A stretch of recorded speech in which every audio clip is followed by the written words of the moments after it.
ఎంత మాట అన్నావురా? ఆగు, నీ పని చెప్తా. ఏంట్రా నువ్వు చెప్పేది? నా పని ఒక వారం క్రితం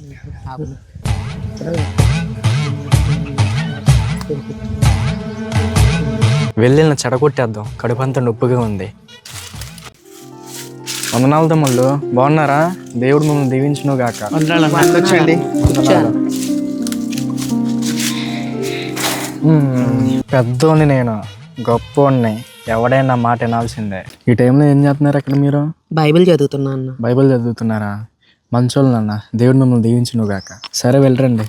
సరే అన్న.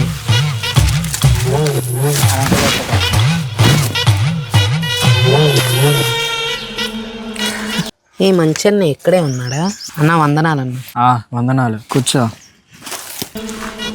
తమ్ముడు, అన్న నీకు విషయం తెలుసా?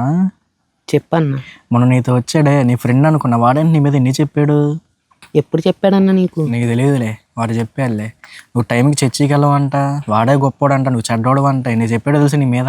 అదేంటి తను అలా మాట్లాడు కదా? నీ ముందర అట్లా ఉండేది, అందరి ముందు అట్లా ఉండడు. అయినా నీతో కాకుండా ఇంకా చాలా మందితో తిరుగుతాడు వాడు, అమ్మాయిలతో కూడా తిరుగుతాడు. అవునా అన్న? అవునరా, నిజం. ఉండాడు పని చెప్తా.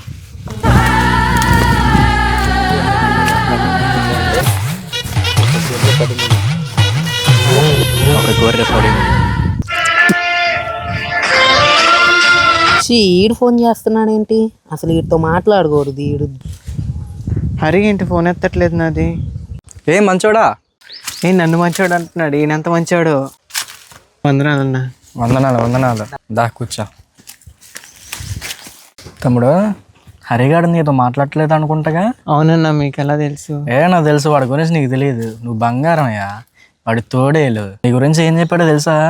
ఏమని? చాలా చెప్పాడులే, నీకు తెలియదులే. ఎప్పుడన్నాయా? నీ గురించి చెడ్డగా చెప్పాడు, చాలా అవమానకరంగా మాట్లాడాడు, నిన్ను హేళన చేశాడు. ఉట్టి నీ ముందు మంచోళ్ళలాగా ఉంటాడు కానీ అందరి ముందు నీ గురించి అగేసుకొని చెప్తున్నాడు.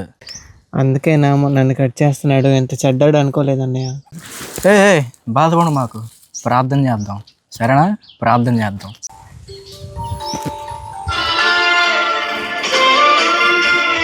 తమ్ముడు ఎత్తమాకి తమ్ముడు, అలాంటి ఫోన్ ఎత్తే చిచ్చి వాడితో మాట్లాడుతున్నాను. ఇంకా ఇన్ని చెప్పినా నీ ఇష్టం తమ్ముడు. నిజమేనన్నా. నా శత్రువులు నన్ను చుట్టినను, నరకపు పాశములరి కాటినను. ఒక్కడే వస్తున్నాడు, విడగొట్టేశాం, పని జరిగింది, ఆనందం. వందనాలు. వందనాలన్న. వందనాలు, కూర్చో. వందనాలు, దా కూర్చో. వీడి పక్కన కూర్చుండేది ఏంటి? నేనెందుకు తినేళ్ళే చర్చికి రావడం? నేనే వెళ్ళిపోతా. ఆనందం పొందా, నేను అనుకున్నది జరిగింది. పాస్టర్ గారికి నేనే దిక్కు. ఒక పాస్టర్ తెలివిగా మెసులుకోవాలి. విశ్వాసుల విషయంలో ఏం జరుగుతుంది, అసలు ఎవరు ఏ ఆత్మ ఎలాంటిదో పరిశీలించకపోతే సంఘాలు ముక్కలైపోతాయి, మిమ్మల్ని కీలుబొమ్మ చేస్తారు. కాబట్టి జాగ్రత్త, వాక్యాన్ని పరిశీలించండి. ప్రతి ఆత్మను నమ్మక, ఆయా ఆత్మలు దేవుడి సంబంధమైనవో కావో పరీక్షించండి. దేవుడు మీ పరిచర్యలను దీవించునుగాక.